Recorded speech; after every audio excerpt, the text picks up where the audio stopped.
Hey, everybody. Welcome to The Human Factor. I am Mike Letchin with Cohesity.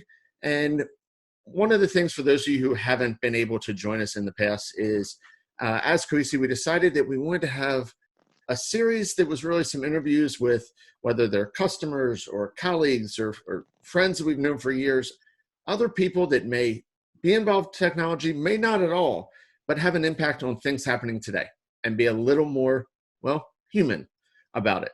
So with that being said, I have a great honor today of doing my interview with Bill Schlough of the San Francisco Giants. So Bill and I have talked before in the past, but I will give you a little quick intro, and then we'll let Bill kind of talk for himself. So those of you who aren't familiar, Bill is actually one of the senior vice president and CIO of the San Francisco Giants, as well as the chairman of the San Jose Giants. If those of you knew that they existed, you better be a baseball fan if you are.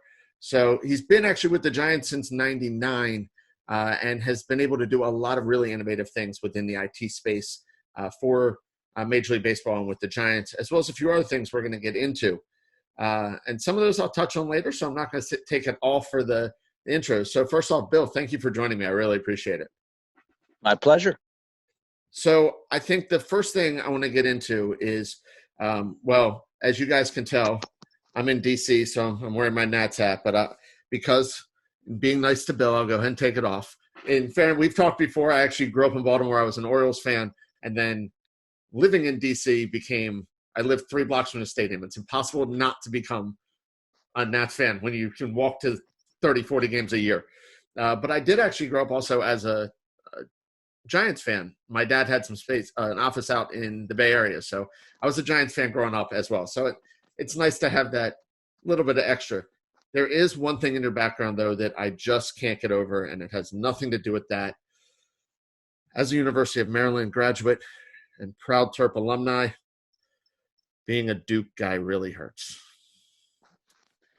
We once had a rivalry there until the conferences realigned, sadly. Such a good rivalry at the time, too. Yeah. I have some great memories and some horrible memories of that rivalry. I'll say that for sure. So I've got a few questions. We'll go for about 20 or 30 minutes or so. Not too deep, but I'm going to go with the first question that I put out there. I was doing this interview, and the same question came up every single time. When are we going to get some live baseball back? Well, the good news is if you look to Asia, very soon, in fact, now, I think, and we in Major League Baseball have been following what's happening in Asia pretty closely to see the fits and starts and approaches that Japan and Korea and Taiwan have taken with respect to the virus.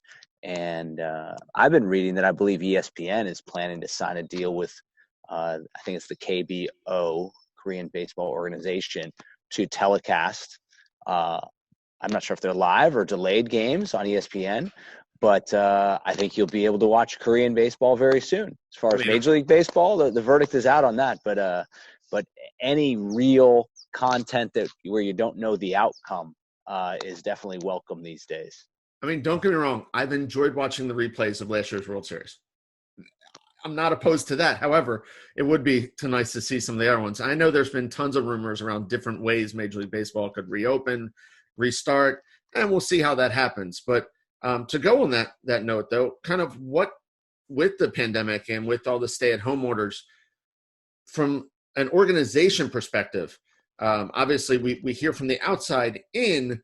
But what kind of is your take on how it's impacted the Giants organization up till now? What's been the biggest impact of the stay-at-home and COVID right now? Other than no baseball. Yeah.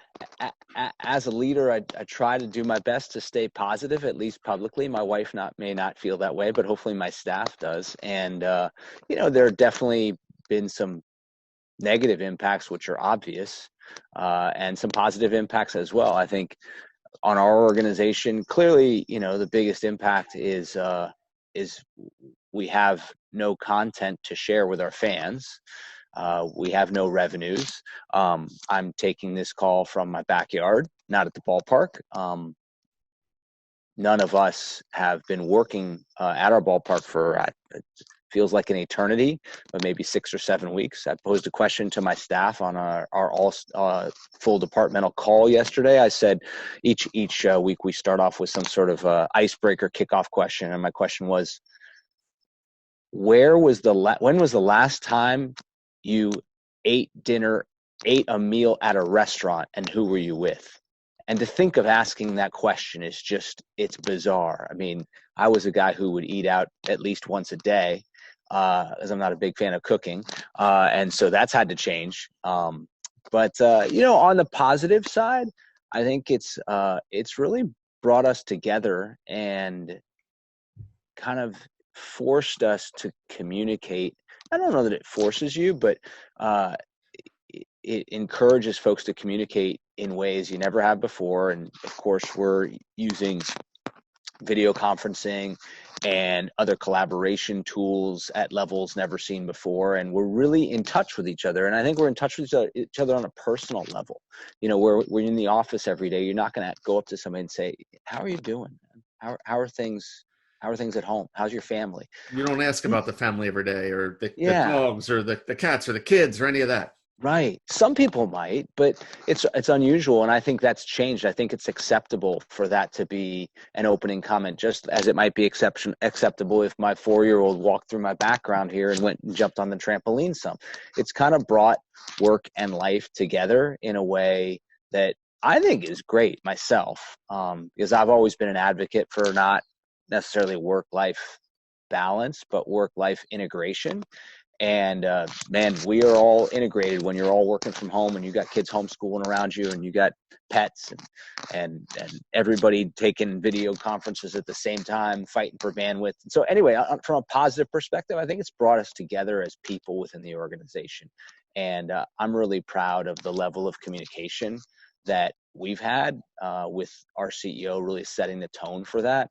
And, a lot of people complain about too many meetings this day and age. And I'm not one of those folks. I have at least, just with our executive team at the Giants, I'd say in a typical week, we've got these days 3 or 4 executive team meetings with all of us. And it's just been terrific to see that level of communication, even when, as you mentioned, talking about when baseball is going to come, even when,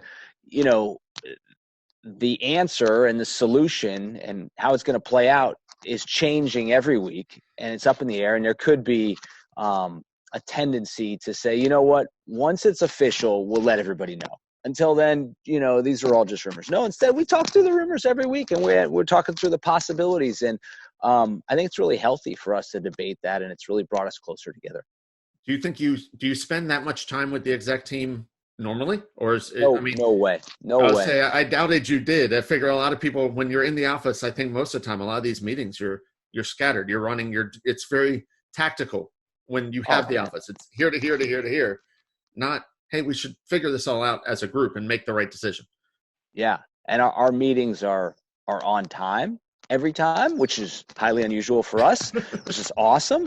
I mean, people don't have to worry about commutes or getting there. Maybe they're in their previous call, but otherwise they're on time.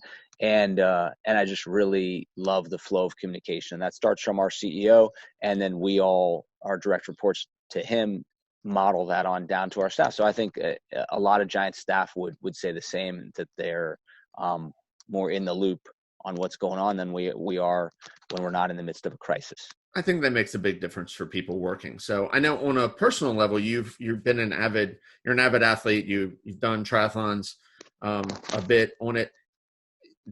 Has been, I know, a bit of a release for you, but being on lockdown and on the stay at home, how's that working out for you? Any tips that you've got that you've figured out on ways to kind of get into that headspace of, because I know sometimes that workout makes a big difference to take the stress off.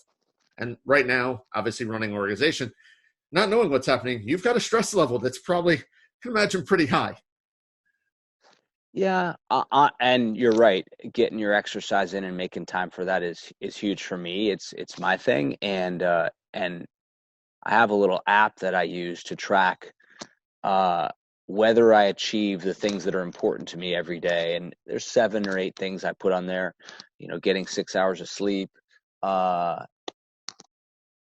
getting my exercise in, doing something with my kids, playing with my kids, reading up, because I had to force myself to read because I get too much in the moment. So reading up on some publications that are relevant to my industry, doing something for a member of my staff to show appreciation. So I got a list of these things. And honestly, the exercise and sleep had fallen off a little bit in the crazy hubbub of life with 2 kids and a couple jobs and commute. Honestly, and from a positive perspective, man, losing 3 hours of commute every day has just changed my life. And I've been able to channel those 3 hours into a combination of time with my kids, sleep, and exercise. And last night, you just got to make it a priority. I mean, last night I got through some stuff and it was late, and 12:30 a.m. I was like, okay, I didn't get my exercise today, but the good news is I got a little exercise bike. And I hopped on the bike for an hour and turned something listened to a podcast and got it in, and then I felt better about it. And I've gone on Craigslist too. You're right. Given challenge for me is all the gyms are closed, and that affected so many people I know. And so I went on Craigslist. I bought this thing called a power tower. It's got a pull up and dip thing. Cost me $50. Picked that up. And honestly, I do get my runs in. Yes, we're on lockdown, but there's still plenty of places you can go where you're going to stay 6 feet away from people. And I run a lot through my neighborhoods. I got a lot of hills around me, and a lot of times I do it with my kids too. So that's great then. So you're getting the exercise in, and you're getting that family time that I'm sure, especially once things pick back up again, that family time's got to wane off a bit and make it a lot harder as soon as the season does get started. However, it does start on it. So for sure. I mean, but there's no travel. That's the other thing. No travel. No, the things I notice are no kids sports anymore. No travel. No evening commitments either. A lot of times I have a lot of work commitments in the evenings, and so you're gaining all this time, and then it's up to you to determine how you want to use it. Yeah, I think our evening commitments now tend to be, hey, we're meeting up with other friends. We're doing a trivia. Last night we did one of the local bars that normally has trivia. They've been doing it every week as a support for their bartenders. They do trivia that we have a Google Hangout on one screen and the Zoom for it on another screen. And there's a group of us on the Google Hangout as our team playing trivia. So it tends to be that stuff in the evenings, not as much work now. So, but it's catching up with those people that honestly, I don't think I see every week. I actually see some of my friends in California now more than I did when I was traveling all the time, and I still get out there some. So I think going back on the work side a little bit, I know for a lot of companies, supply chain's been a big issue. Have you guys I'm sure started seeing that. But from your perspective, from an IT side of things, have you seen that on it? And do you think from just normal operations perspective, supply chain is going to be a big impact for you now and going into the next few months? It's a good question. I think where we saw it early on was, I mean, your typical supply chain issues these days are like toilet paper and Purell for the public. For us, business-wise, it hits in surprising ways. And then you think about it, you're like, of course, I should have thought of that. Like we had folks who did not have effective video conferencing setups at home. And so, someone was like, well, can you get me, portable webcam? It's like, sure. This was like 5 weeks ago. And so we went through our typical channels. Nope. Went online, Amazon, wherever. Nope. Best Buy. Nope. And ultimately, we, with an executive, we found one at a remote Best Buy. And it was a crazy scene where we had somebody go out there and drove an hour. Once they got to the Best Buy, it just was closed randomly. Didn't say that on the website. Had to go home, had to go back again. It was closed randomly again because this needed to be, the executive needed this urgently. It was closed again. They said, show up tomorrow. Maybe our Best Buy will open. Finally, we had this heroic get to Best Buy, delivered to you in the parking lot, drive to the executive's house and personally deliver it to him. It's honestly a chance to be heroes in some ways with respect to that. And it's crazy. Oh, you can't believe I found a webcam for you. It's like, and while I was there, I picked up a roll of toilet paper too. So excited.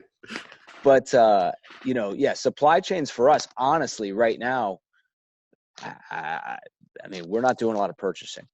People are set up at home. We have shut down all capital expenditures at our organization. I mean, we're in a spot, people think about the travel business, hotels and airlines. You think about small businesses. Well, definitely the entertainment business is affected in the same way. And so we've really kind of locked down our expenditures as we think about looking toward reopening in the future.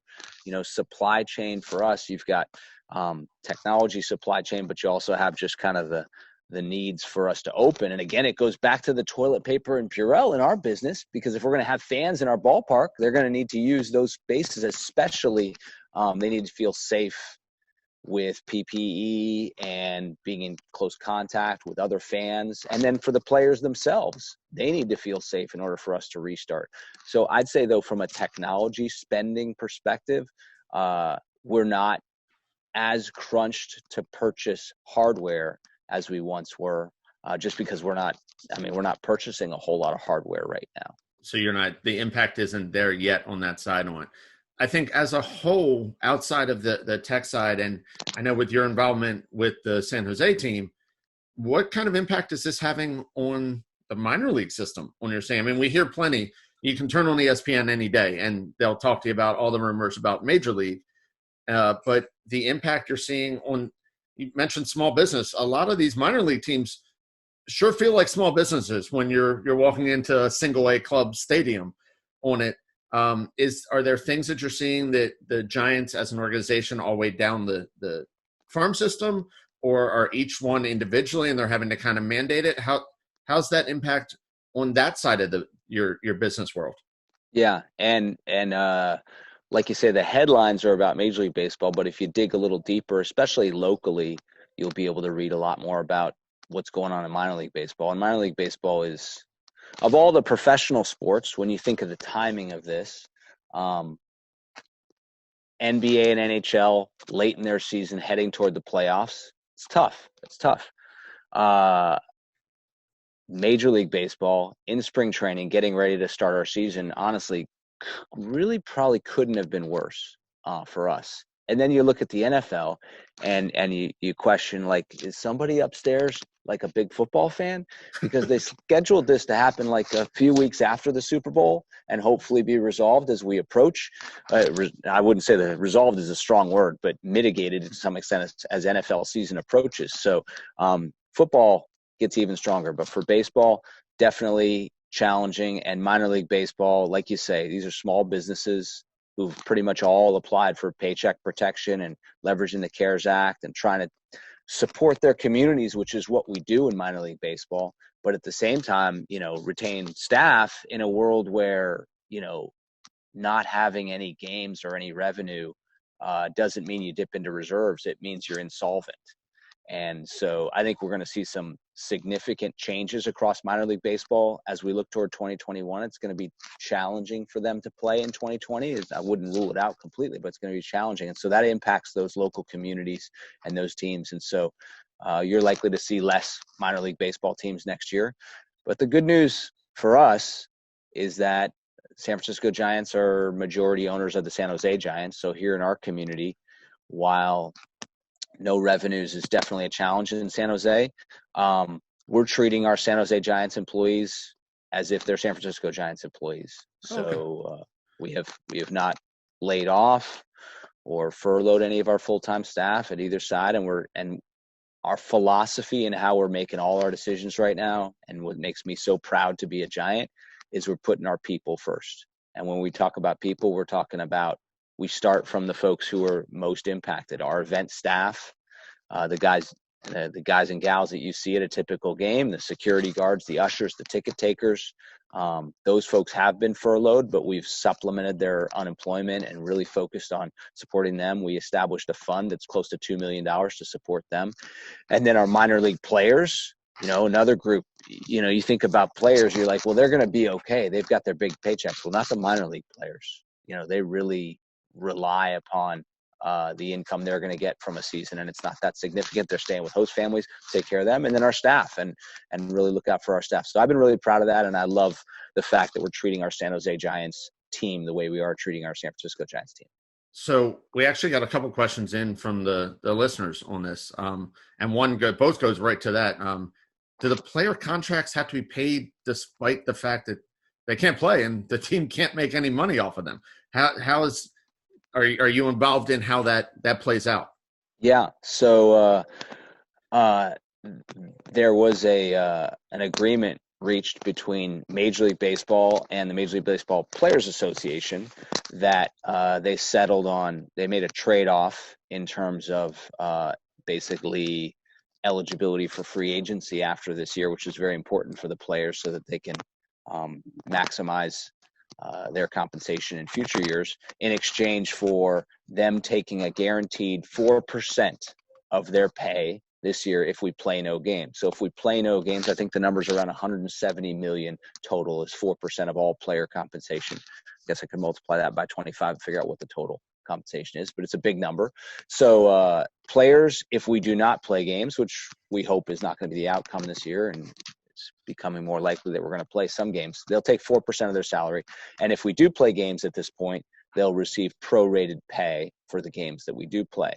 Of course, if we play without fans, it's going to be really challenging to make the numbers work. And so we expect that there'll be a renegotiation of pay for major league players if we play without fans. And so that'll be a part of the, getting back to the field model. Right. Those revenue numbers can't be there if you don't have fans buying beer and buying concessions and buying tickets.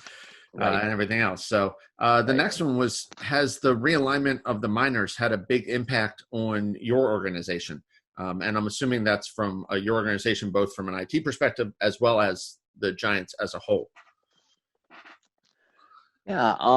So the realignment of the minors that is proposed is a reduction in teams from 162 to 120, which will take effect next year. If it's approved. That's in process, and that's kind of public information in terms of the negotiations that are taking place. So how will that affect us? It's tied to the draft, and for this year, a draft that is typically, unlike some of the other sports, our draft lasts a lot of rounds because we have deep minor league systems. So you've got 20, 30, 40 rounds of draft. This year, we will have a draft. It's going to take place on June 10th, so very soon. We just had the NFL draft. Ours is coming up 6 weeks from yesterday on June 10th, and it'll be either 5 or 10 rounds. So a very short draft. But after that draft is over, there'll be a lot of players out there that are just open to be signed. Because just adding 5 players to your system isn't going to cut it, even if you do reduce the minor leagues. So how does all this affect us in San Francisco? Draft is front and center for us now. We're less than 6 weeks away from our draft, and a lot of folks who are sports fans watch that NFL draft. A lot of those folks probably have never watched a baseball draft unless you're a really big fan. I think that might change this year because there's, like we talked about at the outset, there's not much going on.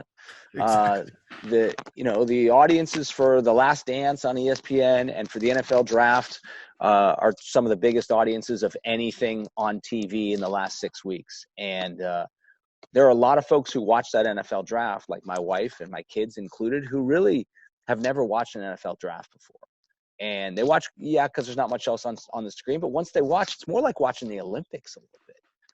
The content is more about personalizing those players. And back to, again, what we talked about is these are real people. They're in their living rooms with their families, and they're crying, and their life's going to be changed because of the draft. Well, that's true in baseball too. But unlike football, where they're college players that you've heard about from the big colleges, our baseball players, a lot of them are high schoolers you never ever heard of. And how cool would that be to go into a high schooler's living room? Who knows what you're going to see, or their bedroom? That's going to be cool, I think. You might not want to see though either. You might not. You might see some things you don't expect to see. But so that's affecting us, is preparing for a remote draft with our staff, just as the NFL did, which is something we've never done before, where in the NFL, the approach was everybody had to do it from home, and you couldn't gather two people together in any single situation. You couldn't have a coach and a GM together. But what you could have was an IT person at each GM and each coach's house. And you did. And some of them were right there in the house with them. Some of them were in a Winnebago in the driveway. And so how is it changing stuff for us? We're preparing for, we've already transitioned to a remote workforce. Now we're preparing for a potential remote draft.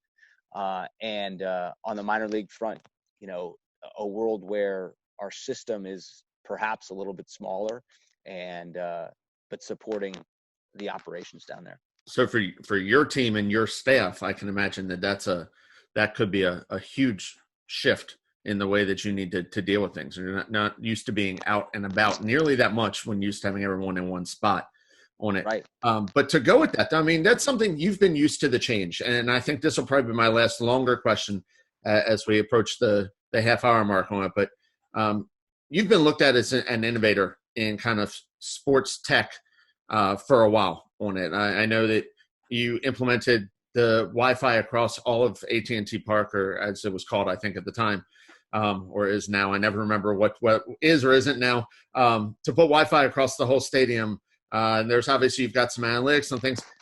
What's probably the one project that you've been able to do that you're the most proud of, outside of the multiple Super Bowl rings? I know you're very proud of as well.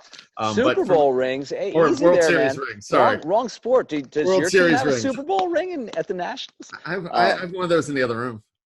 We talked about that. But multiple World Series rings. So I know there's multiple things you're proud of on that. But what's kind of that one project that you've worked on that you've been just super proud of, that was something that you think had the biggest impact on the organization? I'd answer it with two things. One is a project, and the other is more of I wouldn't call it a project per se, but it's probably the thing that I'm most proud of in my 21 seasons with the Giants. The project was a long time ago. It was the first project I took on with the Giants, and it was building the ballpark. And significant. Pacific Bell Park, the first 100% publicly financed ballpark constructed since Dodger Stadium in the 1950s or around 60. And it was an incredible Herculean task. And any of my counterparts who've been through a similar challenge, we kind of share a bond over having been through that. And it's the ultimate in teamwork and collaboration and, figuring out how to overcome different hurdles every day. And, you talk about impact. The impact is, if you've never been to a game at Oracle Park, I encourage you to come out and go up to the view level and see the impact for yourself. But we hope this ballpark will have a legacy for generations to come. In 100 years, like a Fenway or a Wrigley or, a Yankee Stadium, which has been renovated, even a Dodger Stadium, it's a classic icon in the city of San Francisco that brings people together and has a location and views, like no other. So that's one. I've done multiple games there as well. Oracle Park's been a great place to see a game, to experience it. And luckily, like I said, I've been back and forth a few times, and seeing games there has been awesome. It definitely has that feel of an old school park, I think. So yeah. Hopefully Oracle will be one of those places that keeps getting renovated for a while on it. So, and then you mentioned you had something else you were really proud of. Yeah, I mean, that one goes way back. But more recently, going back to the theme of the people, I'm not a Niner fan. I know I live here in the Bay Area, but I've never been a Niner fan. I'm a Vikes fan. I grew up all over the country growing up. I've always been a Vikes fan. And I guess you could say long suffering because of the 5 Super Bowl losses and no wins, but big Vikes fan. But I've always respected Bill Walsh and what he did with the Niners, and Bill Walsh's philosophy of developing leaders has been something I always aspired to. And I got to admit, we don't have a lot of turnover at the Giants. I've been there 21 seasons, and I'm employee number on the business side. We have 250 staff on the business side. I'm employee number 41 after 21 years. Wow. So 40 people have been there longer than 21 years. Pretty much the entire executive staff has been there longer than me. So there's a lot of continuity. But I had a tech start with me way back when we started with the Giants when I started in 99, 2000, desktop support guy. He grew to become my IT director. And there was an opportunity with the Milwaukee Brewers, and I recommended him for that job. He took that job with the Brewers and developed into the IT chief for the Brewers. He went on from there. His wife was not a big fan of the cold because he was from Texas, and they didn't enjoy those Milwaukee winters. So he went on to become the IT chief for the San Diego Padres. That's And then lovely. the Dallas Cowboys called me, and my family's from Dallas, and they were interested in me applying for the CIO role with the Dallas Cowboys, the biggest sports organization in the U.S. or the world. And my family's here in the Bay Area. They're pretty happy. My parents would have loved to have me back in Dallas, but I said, well, I know a guy. And John Winborn then became the CIO of the biggest sports organization in the U.S., the Cowboys. And from there, you think he couldn't go on any further than that. But then he went on to AS Roma to lead technology for the soccer team out there. And I'm so proud of the trajectory of his career, and to think that he started out as a desktop support tech on my team makes me feel a little bit like Bill Walsh sometimes. Yeah, that legacy is something that you can't ever take back, and that's truly something to be super proud of. So, well, on that, we are at about a half an hour. We try to keep it at that. I know there's actually a few more questions I could ask. I think we could probably talk for another half hour, and it'll be pretty simple on it, but we do try to keep it at that. So on that, thank you so much, Bill, for joining us. This has been awesome. I think being able to talk baseball right now and just talk about what's going on and everything else has been a great change and a great change of pace for a lot of us. And maybe day to day, sometimes for you, but I know it's for us, it's that escape. And I know it's way I get out in the evenings, normally when I'm home. And then even when I'm traveling, I try to make sure I hit up ballparks around the country and even sports teams around the world. So thank you again. This has been amazing. I know for those of you who are been able to watch a few of these, we actually have next week, Teresa will be interviewing Matt Bender. So some conversations about a lot of different things going on tech, and some trainings and different things that she's worked with and how it's impacted his life and life for another person who has a lot of impact on the IT side things, but outside of IT. So on that, thank you so much, Bill. And I think we'll call that a day for the Human Factor. Go Giants.